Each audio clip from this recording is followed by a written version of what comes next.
Hey guys, welcome back to my channel, The Math Pad, and today we're going to do some advanced questions for differentiation. So, if you look at the question, it's asked us to find the dy by dx in terms of x. So, what we do is,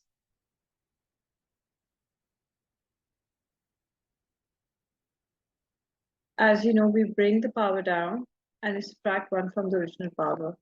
It's going to be negative 5 over 2 to 5 over 4, sorry, times 3 times x to the power of 3 minus 1 plus 3 by 5 times 2 times x to the power of 2 minus 1 minus 1 times x to the power of 1 minus 1 times root 2 plus 0.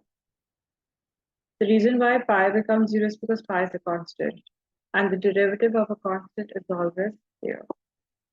This becomes negative 15 over 4 times x to the power of 2 plus 6 over 5 times x to the power of 1. So we just write it as x. And then minus root 2. That is your answer. Then if you look at 1b, it's also asking us to differentiate this equation. So what I'm going to do is, I'm going to use the same concept. I'm going to bring the power down. Now in this case, we have fractional indices. So the power comes down, and then we subtract 1 from the power.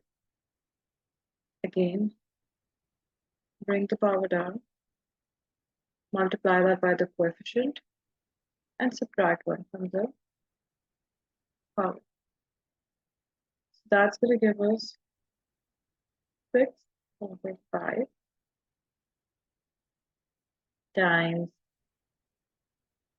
1, 5 plus 8 over 3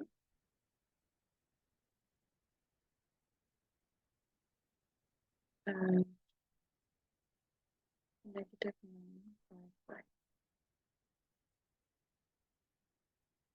In case you're asking us to give the answer as positive powers, so then we can rewrite this as 6 over 5 times x to the power of 1.5 plus 8 over 3 times x to the power of 9. Question 2, it's asking us to differentiate the given equation, and it says that x is greater than 0. So let's use a simple approach and expand the brackets first. Now we know that a minus b whole square is basically the same as a square minus 2ab plus b square. So I'm going to rewrite this as 1 over x whole square minus 2 times 1 over x times 1 over x times root x plus 1 over root x whole square. So that is going to give us 1 over x squared minus 2 over x squared times root x plus 1 over x. To be further rewritten as x to the power of negative 2 minus 2 times x to the power of negative 2 times negative 2 plus x to the power of negative 1.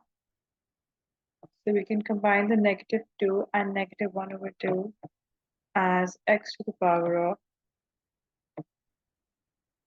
negative 5 over 2.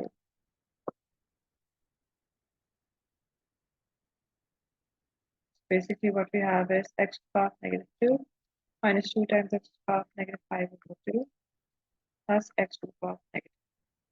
And now we differentiate this,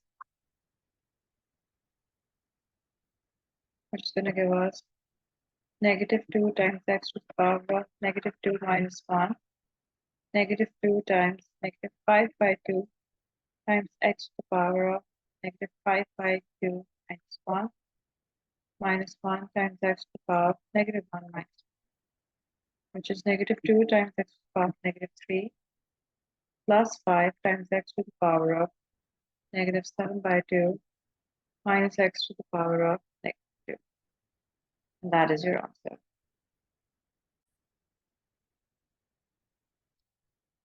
Would be negative 2x cubed. Yeah, that is your final answer. Then if we move on to question 3a, it's asking us to differentiate this. So we're going to apply the quotient rule over here. And the quotient rule says that we have a fraction and we have to differentiate a fraction where there's several terms in the fraction. The numerator is called u and the denominator is called v. So what we do is to find dy by dx, you do u derivative v minus v derivative u over v squared. So in this case, u is 2x cubed minus 5x squared minus 3x, which when you differentiate gives us 6x squared minus 10x minus 3. V is 2x plus 1, so v derivative will be 2. So dy by dx will be 6x squared minus 10x minus 3 times 2x plus 1 minus 2x cubed minus 5x squared minus 3x times 2. And this entire thing is divided by 2x plus 1 whole square. So what we're going to do is we can expand the brackets. That's going to give us 12x cubed plus 6x squared minus 20x squared minus 3 minus 4x cubed plus 10x squared plus 6x. Once again, I'm going to divide this by 2x plus 1 whole square. So now we combine the like terms. That's going to be 8x cubed plus going to be negative 4x squared. Then the 6x is, I think about 6x. Negative 3 is supposed to be a negative 6x. Check. 12x cubed, 6 squared, negative 6x squared, negative 10x. Yep. Negative 10x. And then 6, negative 6x. Yeah. So that's going to give us negative 10x and a negative 3.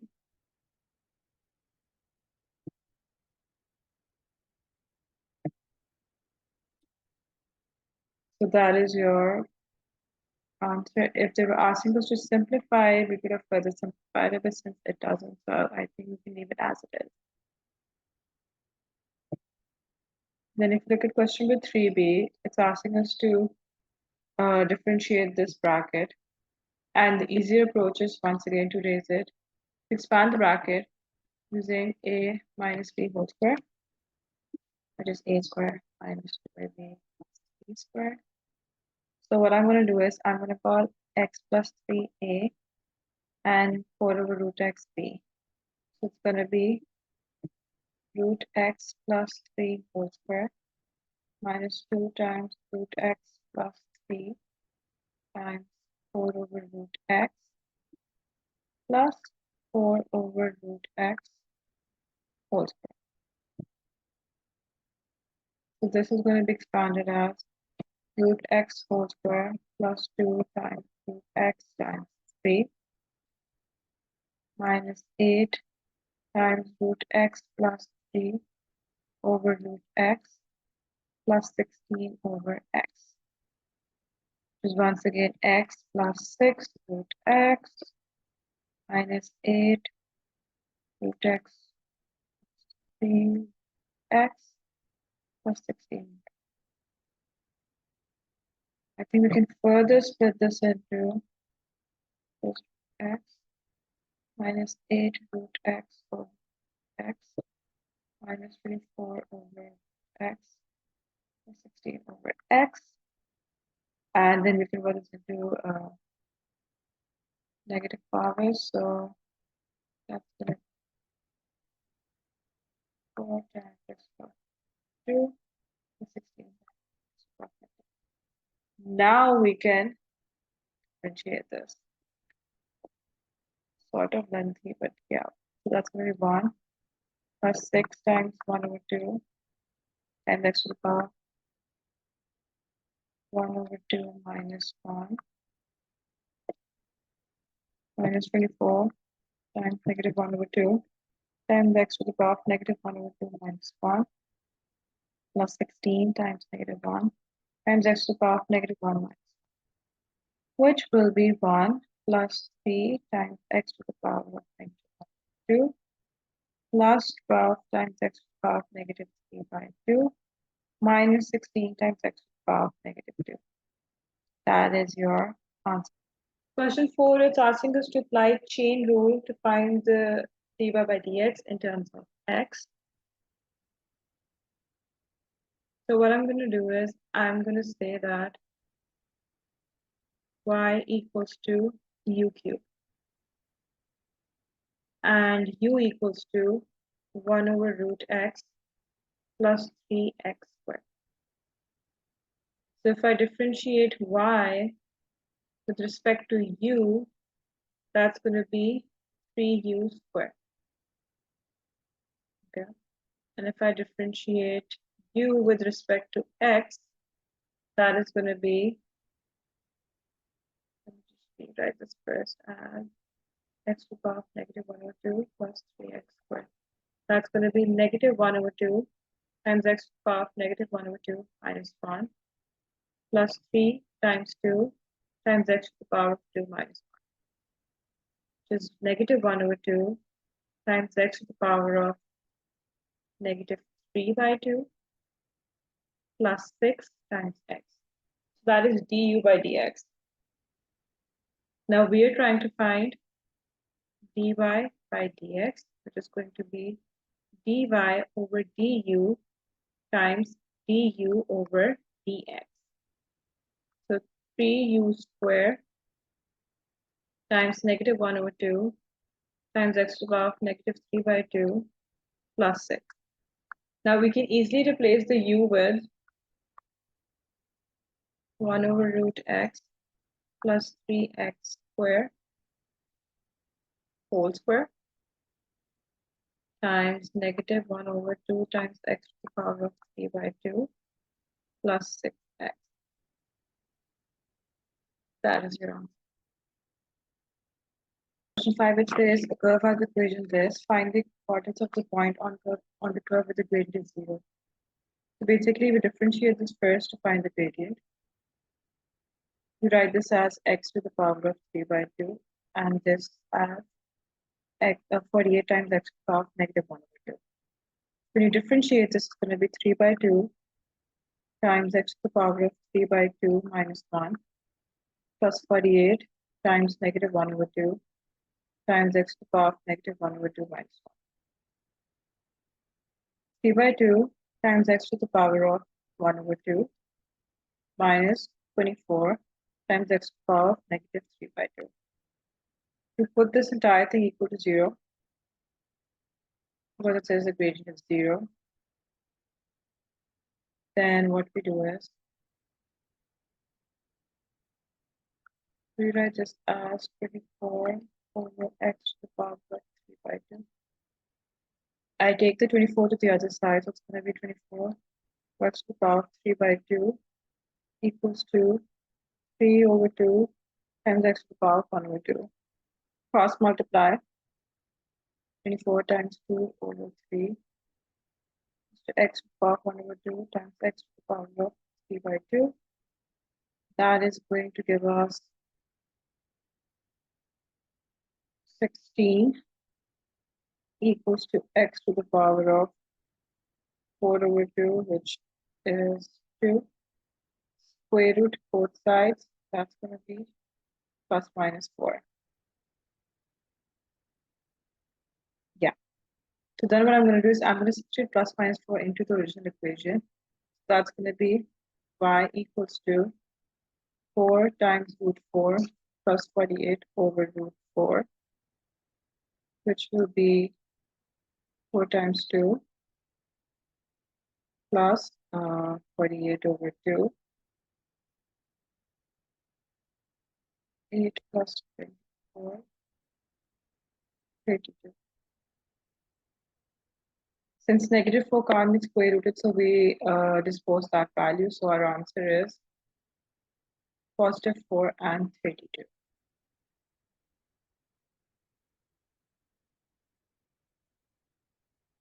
Then if you look at question number 6, it has given us an equation, find, it wants us to determine the range of values for p for which the equation f dash x equals to 0 has at least one real solution.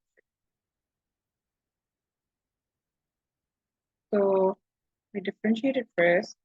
That's going to give us 6x squared plus 2px plus 3. Since this equation has at least one real solution, so that means we're going to find p squared minus 4ac.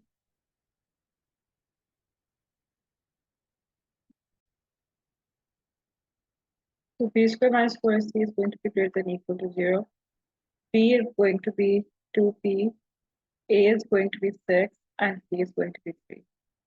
So it's going to be 2p whole square minus 4 times 6 times 3, 4p square minus 24 times 3, which is going to be 72. Then what we're going to do is going to take the 72 to the other side, divide that by 4, which is going to give us 18, and then we square root that. The square root of 18 basically gives us 4.24, positive and negative. Is greater than or equal to 0, negative 4.24, positive 4.24. Going to look at the values of it. So P is less than or equal to negative 4.24 and greater than or equal to 4.24. That is 0.